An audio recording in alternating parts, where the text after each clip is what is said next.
Hello and welcome back to Dave's Delights. As always, I'm Dave and I'm delighted that you're here with me. Today, the episode that we're going to do is going to be a request from a friend of mine named Amanda, who is my roommate from college's wife. She's a vegetarian and she said she'd love to follow along, but she wants to have a vegetarian dish to do that. Now, I'm totally capable of making vegetarian food and that isn't a problem. However, I personally am more of an omnivore. I like having meat with my meals. So what I'm going to do so that I can make a vegetarian dish for her, I also want to make an option. So if you want to make it meaty, you can. So today you're going to get two meals for the price of one. Because if you think about it, if we're going to, like say she was coming over for dinner, if I know she's a vegetarian, it wouldn't be very cool of me to make something that she couldn't eat. Why did I invite her over for dinner in the first place, if that's the case? So here I would be able to make her this vegetarian thing, and then I can add in, for the rest of us who want that, a side which can go with it or can go in it. And today what we're going to do is we're going to start off with what we're going to have for the main vegetable is going to be eggplants. I happen to have, between my garden and my local farmer's market, I've got some really interesting shaped ones. And I cut those up into small dices, and we're going to cook those in the wok and make a green curry out of those. And then I'm also going to add, for this nice vegetarian dish, we're going to do Thai pork meatballs that are going to be a side that you can then also add into the curry, or you can separately have for the people, have it as basically any way you want it. But it doesn't have to be in the meal it doesn't have to cook with the meal. You can cook it separately. So the first thing you got to do, because it's going to take a while to get done, is we're going to have noodles in this, which I have. These are rice stick noodles. You can get them at an Asian market, and most good supermarkets have at least some version of this. So you take these, and this is about 4 ounces of them. And then you're going to take some hot water, and you just got to put some hot water in there, and you just got to let it soak, because you're going to let these soften up while we're doing everything else. So there's no specific amount. It depends on what size bowl you have. You just got to get coverage. So because I've got a deep bowl and I don't have anything shallow that this will go in, I'm putting a full 5 cups of hot water in. And then I'm going to move it so that that's in there. And then I'll keep an eye on it as it's starting to soften and move it around to make sure that every part of it is getting moist. And remember, you can use your hands to do that as long as you've washed your hands. So this goes off to the side. And then the next thing we've got to make is the meatballs, because we're going to have them ready, and then the curry happens really fast afterwards. So I'm going to cut and reset, and we're going to show you how a meatball is made. All right, we're back. Now, this is a part of the recipe that I'm doing because I have this grinder. If you're going to make the meatballs, and if you're doing the vegetarian part, you don't even have to do this part at all. But if you're going to do the meatballs, you can get ground pork at the store, no problem. But Daddy's got a toy, so we're going to play with this new toy that I have. So you get a bowl underneath where the meat is going to come out, and I've diced this pork pretty thin. So it's small dices, and that ends up going down. Now I took a photograph of all my fingers before I started this, so that I'll remember what they look like. No, I'm just kidding. It's the cutting edges are all the way over here, and you could potentially get your finger caught in the auger that brings the meat to the blades if you're dumb, but you use this rather than this once you get down in there when this thing's running. If you do not want to stick your fingers inside a meat grinder. Message. That's the message. So I put in some pork. I put in a clove of garlic here and there, and I've got some cilantro, because we're trying to get this to blend together. And then once this grinds out, we're going to mix it again to make it more compact and more homogenized. But I want to just get this loaded up, and I'm going to have some basil leaves too. See, some fresh basil leaves. And then some more meat. And then I also have green curry paste. I've got 4 ounces of this. So it's like 2 pounds of pork. And I used rib and shoulder, but you can kind of use any piece you want. You just want to have some fat in here because you don't want it to be too lean. And then I've got 4 ounces of curry paste. And then I have about 2 tablespoons of cilantro, which I didn't bother chopping too far because it's going to be going through a grinder. And then I have about 10 total leaves of basil. You can use them all or not. I just had a whole bunch of basil, so I wanted to incorporate it. From there, we're going to turn this baby on. I've been very excited for this. So it might get a little bit loud, but we'll see.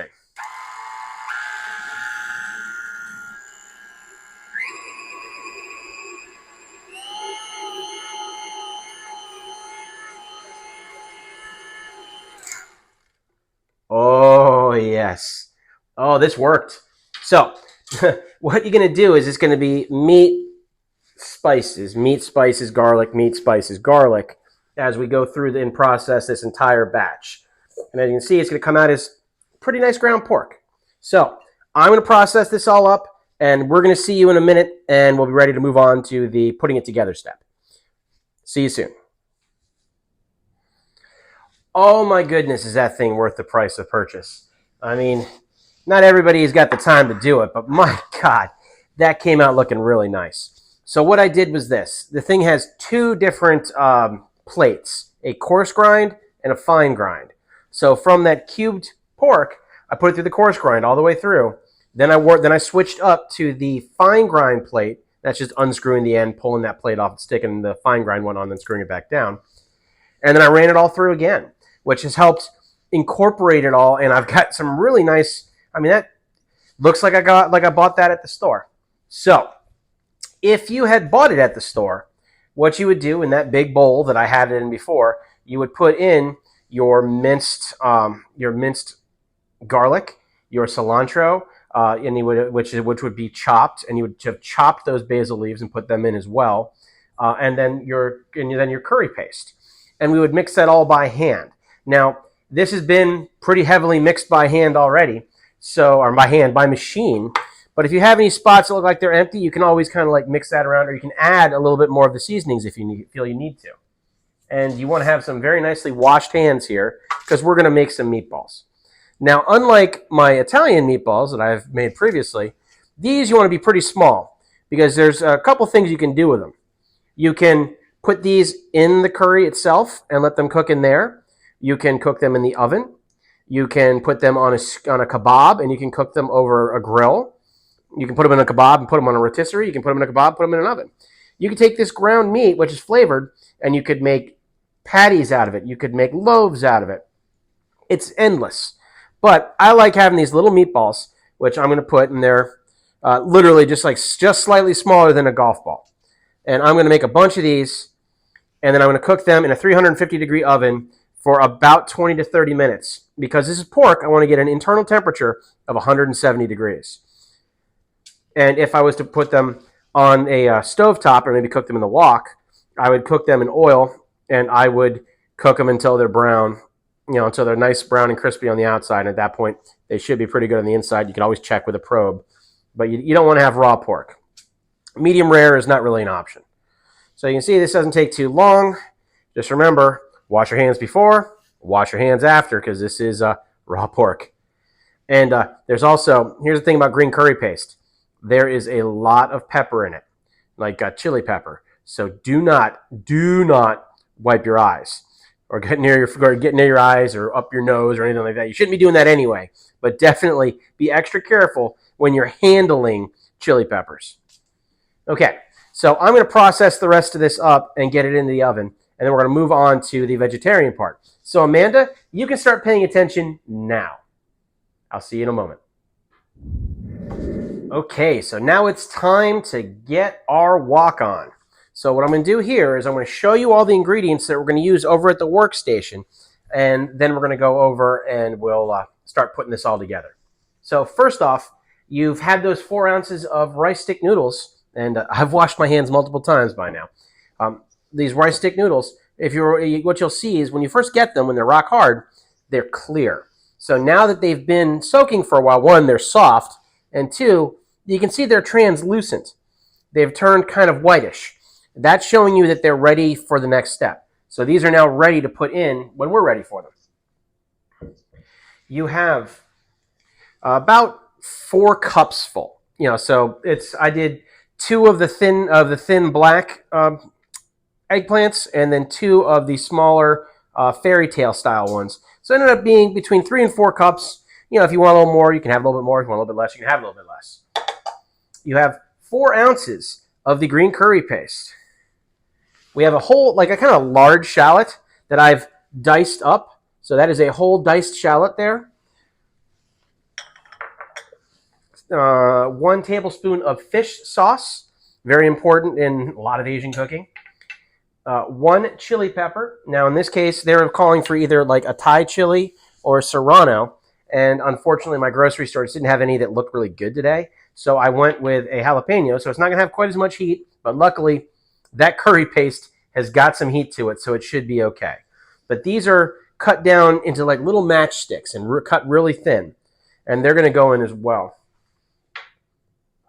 And then the juice of a lime wedges, and then we have coconut milk. Now, this is a cup or a can of full fat coconut milk. Go within Asian style versus a Latin style. There's a slight different flavor from the packaging process, and you don't want to stir this ahead of time because we have to get 2 tablespoons of the really thick cream up at the top. We need that for the beginning process, and then we also have a tablespoon of peanut oil, and I might go even as much as a tablespoon and a half because this is a brand new wok. I mean, I've seasoned it, but I haven't used it yet, so I want to maybe I'm going to go a little bit more towards the extra lubrication to get things started. So I've got everything together. We're going to head over to the second station. I will see you at the stove. Okay, we've got my brand new wok on very high heat. And I'm going to get the fan going right in the middle because this is probably going to get a little smoky.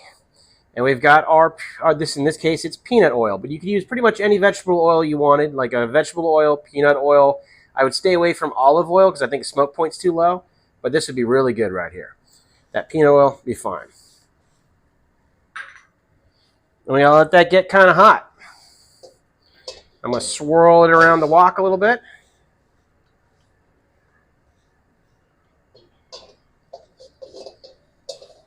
And I actually think I'd like to have about a tablespoon less of that. Looks like I could have gone with a lower side.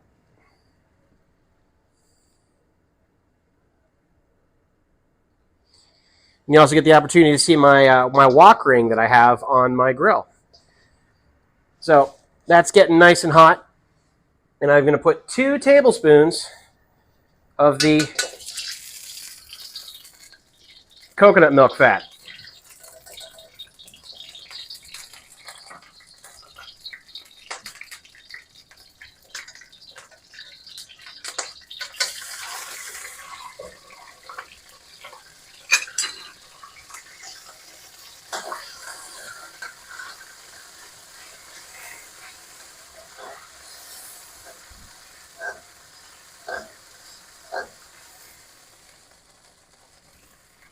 Once that's doing what it's doing right there, I need to put my paste in. And I'm going to mash this around until it spreads out. And it'll be about 2 minutes. And it's going to start smelling really smoky in here. But like a smoky cooked, not a smoky burning smoke. As you can see, that coconut fat has all melted. And this is turning into something here. And once we got that going, now I have to add the shallots.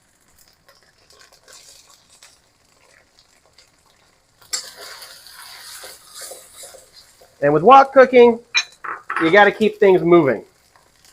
And I'm on a medium to medium high heat. You got to adjust it so you don't get splattered. And now I'm going to put my eggplant in. I'm going to keep this moving until this starts, cooking down a little bit.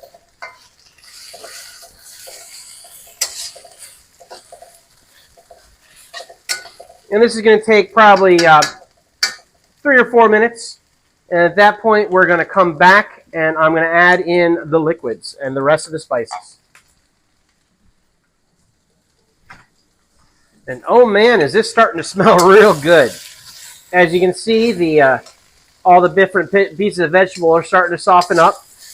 And they are about halfway there as far as just being soft. So what we're going to do is we're going to put in the rest of that can of coconut milk now and mix that together and get that cooking as well.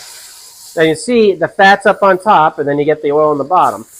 And then we got to stir it all together, and we're going to add a couple other components as well. In goes the fish sauce, 1 tablespoon. In goes the brown sugar. Now brown sugar, it could also be palm sugar if you can get it, but I went to 4 stores and I couldn't find it. So today it's brown sugar. And you need the juice of 1 lemon. I happen to have a cute little juicer, so I'm going to use it. And when I said lemon, I meant lime. You know, yellow, green, what's the difference?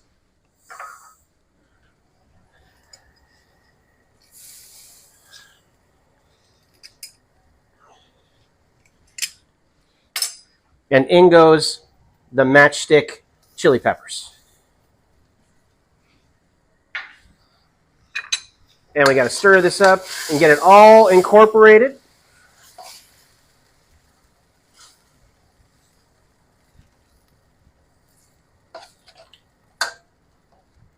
And now that that's come together, and oh goodness, does it smell amazing. We need to get this to where it's going to come up to a boil, and then I'm going to put it down to a simmer. So I'm going to let this stay on high heat and come up to a boil, and then I'll be back to you shortly. All right, we're getting down to final steps here. As you can see, this is now simmering nicely. It's looking like it's all well incorporated, and you can see that the eggplant is doing exactly what I expected eggplant to do and getting nice and soft. So what we're going to do here is we're going to add in the last 2 ingredients, and then we're going to cover this and let it simmer until everything's cooked through. So I've got that cup of cilantro. I'm going to take about 3/4 of it, and I'm going to spread it in here now. We'll leave a little bit left over for garnish. And I'm going to take my noodles, and since the water's just warm, I can just use my hands, wash your hands, and put that in there as well. I'm just going to try to drain the worst of the water off. A little bit of that moisture in there isn't going to hurt anything. Then we got to combine all this.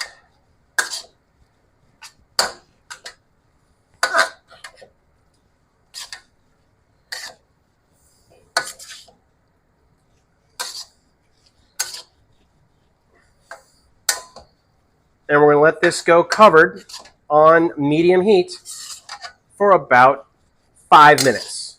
Maybe a little bit more, just if your vegetables don't feel soft enough, let it go a little bit longer. All right, we'll see you for final assembly here at the very end. Welcome back to the front of my kitchen, and we're here for final preparations now. So I've got 1 portion's worth of these noodles, these rice stick noodles with all of the green curry and the eggplants in it. So this is all ready to serve just as it is. So what we want to do is I want to take a little bit of this extra fresh cilantro and just give it just a little rain. And I've got a cute little basil leaf, which I can put off to the side here. And then you want to serve it with a couple of lime wedges, in case somebody wants it to be a little extra limey. And I'm going to give it just a tiny little squeeze here myself, just to get it started. And you have a beautiful vegetarian dish ready to eat. But what about those meatballs we talked about? Well, that would be easy enough. All we got to do is take these meatballs that have come out of the oven. I have them on a skewer. And look at that. Now we have an omnivore's version of the same dish. The meatballs have all the same flavoring inside them as the rest of the dish does, also being green curry. So it's going to easily complement the meal, and you can cut those up or eat them as they are right off the stick while you're eating the rest of it. It's at that point it becomes the user's choice. So here is these were 2 meals in one. but it can be one meal or two or several. I hope you guys try this. I hope you do this at home. Amanda, particularly you, I hope you do this at home and let me know what you think of it. And the rest of you, please comment, like, and subscribe, and I will see you next time.